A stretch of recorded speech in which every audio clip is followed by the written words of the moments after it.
Assalamu alaikum. Weed and the controversy. Is there any permissible use of weed? The answer is, there is an extract of weed that happens to be non-intoxicating. It's a clear liquid known as CBD. Sometimes it is added into various multivitamins or supplements and sometimes foodstuffs.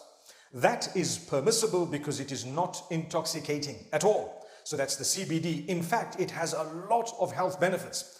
It actually boosts your immune system and can fight certain diseases. Perhaps the homeopaths might tell you more about it, the experts of it. If you read up about the benefits of CBD oil and CBD extract of marijuana or weed, in Arabic known as al-banj, or in some of the African languages known as mbanje, subhanallah. So there is an extract you can get from it that is non-intoxicating and extremely beneficial. That's the CBD. But what about the THC? Well, the THC is also an extract of the weed, but it happens to be slightly intoxicating, sometimes a little bit more. Does it have any benefits, any medicinal benefits? My brothers and sisters, the medicinal benefits of THC are known. You can read up on them. You will actually be surprised. People have been cured from cancer. A lot of people have had their tumors eradicated. Many people have been cured of epileptic fits that have been happening to them for years on end. And that is by the correct use of the THC in extremely small doses together with a disciplined diet. But you need to learn about it. There is medicinal benefit in the extracts of weed. And like I said, the CBD, no question about it. The THC, only when absolutely necessary for some of the diseases, and you would need to contact a homeopathic doctor or perhaps an expert in weed, subhanallah. Some of the doctors, the normal medicinal doctors, may not even approve of it. They might not even know about it. Some of them would acknowledge, yeah, it does have some benefit. I know of people who have been cured, like I said. But let me make it clear, my brothers and sisters, the social smoking of weed is not allowed. It's not allowed, my brothers and sisters.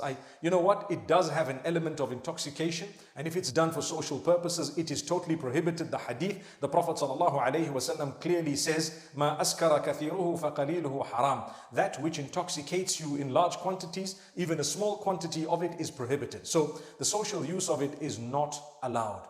Medicinal use of it, if it is really needed and it has been prescribed by someone who's an expert, then yes, it may be used. So remember this. My brothers and sisters, I hope I've clarified it. Spoken about three things. The CBD being okay because it's non-intoxicating, very beneficial, extremely good for your health, immune booster. But when it comes to the THC, you remember, it's only administered to those who need it as a medication for some serious sickness or illness or disease, cancer, some tumors, etc. It does help. To be honest with you, it has had that effect on so many people, alhamdulillah. But once again, the social use, no, not allowed. So let's not think, oh wow, weed is legalized.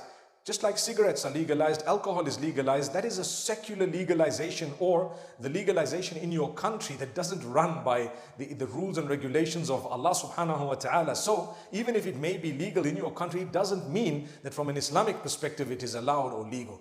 May Allah subhanahu wa ta'ala grant us goodness and understanding, and may Allah subhanahu wa ta'ala help us all. Those of you who might be hooked onto it, it is still considered a drug in Islam, and get off it, inshallah. Not just wean yourself off it, but just get off it. Really, to be honest, you must try your best to move out of these bad habits, because ultimately they would harm you. I want to say once again that for medicinal purposes, it does have a scope of permissibility.